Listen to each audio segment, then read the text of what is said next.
আমাদের সামনে একটি কঠিন সময় আসতেছে। একদিকে 2024-কে কিছু মানুষ আছেন যারা তাদের পৈতৃক সম্পত্তি হিসাবে বেছে নিয়েছেন। আমরা তাদেরকে হুঁশিয়ার করে বলতে চাই, আপনাদের এই পৈতৃক সম্পত্তিকে তৈরি করতে আমরা বিএনপি পরিবারের 400-র অধিক মানুষ বিগত জুলাই আগস্টে খুন হয়েছেন।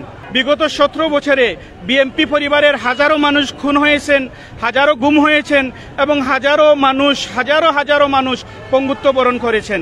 আমি আপনাদেরকে এটা হুঁশিয়ার করে বলতে চাই, আপনাদের এই পৈতৃক সম্পত্তি তৈরি করতে গিয়ে বিগত 17 বছরে আমাদের কর্মীদের উপর 1,25,000 মামলা, 60 লক্ষ আসামি ওই মামলাতে আসে।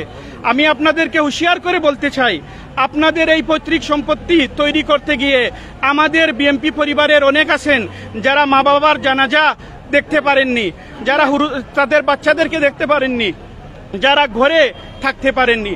এটাই হলো আমাদের বাস্তবতা। তাহলে দয়া করে আপনারা 2024-কে যেভাবে আওয়ামী লীগ 71-কে নিজের পৈতৃক সম্পত্তি মনে করে, আপনারা দয়া করে 24-কে নিজের মনে করবেন না। কারণ এই 24-এ সবার অবদান আছে, বিশেষ করে বিএনপি পরিবারের তো অবদান আছেই। আমি আমার গোলাপগঞ্জ বিয়ানীবাজার জনগণকে এটা বলতে চাই, আমরা বিএনপি করি। বিএনপি হলো শহীদ রাষ্ট্রপতি জিয়াউর রহমানের দল। যে শহীদ রাষ্ট্রপতি জিয়াউর রহমান প্রেসিডেন্ট থাকাকালীন অবস্থায় খুন হওয়ার পরেও পুরো বাংলাদেশে না, পুরো বিশ্বে উনার নামে এক টুকরা জমি ছিল না। আমি সেই শহীদ রাষ্ট্রপতি জিয়াউর রহমানের দল করি।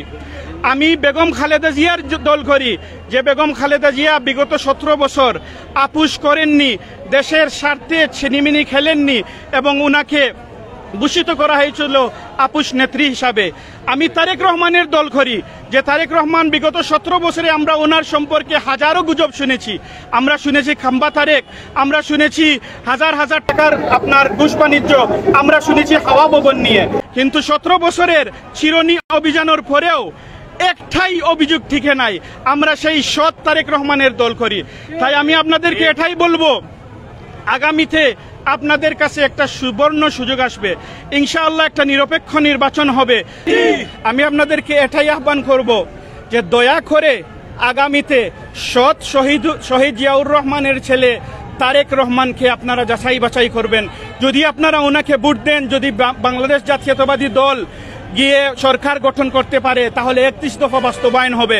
31 দফা যদি বাস্তবায়ন হয়, তাহলে বিগত 54 বছরে যেটা হয় নাই, আগামীতে ইনশাআল্লাহ একটি সুন্দর এবং সমৃদ্ধির বাংলাদেশ গড়বে।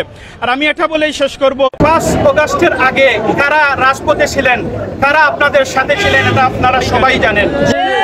এটা আপনাদের দায়িত্ব, এটা আপনাদের দায়িত্ব যাচাই বাছাই করার নির্বাচনের আগে, যে আপনারা কোন ধরনের নেতা চান, কোন ধরনের এমপি চান, কোন ধরনের উপজেলা চেয়ারম্যান চান।